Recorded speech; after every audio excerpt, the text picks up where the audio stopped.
Aunque Donald Trump parece abierto a la posibilidad de un acercamiento con Ankara y está estudiando la cuestión de los F-35, en Washington crece la oposición a una posible venta de estos aviones de combate a Turquía. El lobby greco-estadounidense, en colaboración con miembros del Congreso y organizaciones que representan a la comunidad judía estadounidense, está tratando de mantener las barreras que el propio Congreso ha establecido.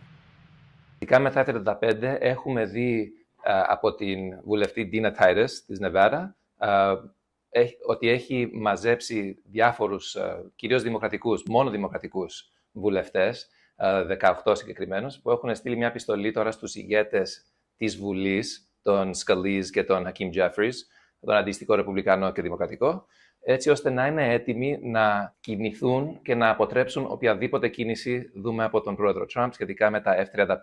Αλλά το πρόβλημα είναι ότι είναι μόνο οι δημοκρατικοί που έχουν υπογράψει αυτό το γράμμα. Δηλαδή, από τους Ελληνοαμερικάνους, οι Ρεπουμπλικανοί φαίνεται να κινούνται εσωτερικά. Προσπαθούν να πείσουν εσωτερικά την κυβέρνηση Τραμπ και να χρησιμοποιήσουν τις διάφορες επαφές που έχουν έτσι ώστε να αλλάξουν τη γνώμη με αυτόν τον τρόπο.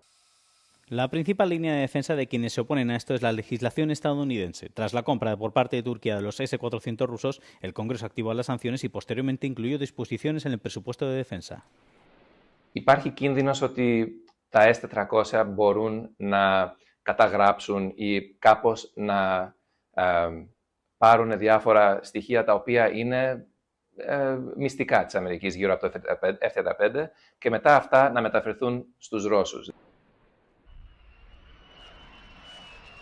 Η Αθήνα τονίζει ότι δεν υπάρχει μέχρι στιγμής οριστική απόφαση από την αμερικανική πλευρά για τα F-35, ενώ η Ελλάδα αναγνωρίζει ότι οι επιλογές για τα εξοπλιστικά προγράμματα αποτελούν κυρίαρχη απόφαση κάθε κράτους. Ξεκαθαρίζει ωστόσο ότι μεταφέρει με σαφήνεια στους συμμάχους της τις ανησυχίες της για την ασφάλεια στην Ανατολική Μεσόγειο.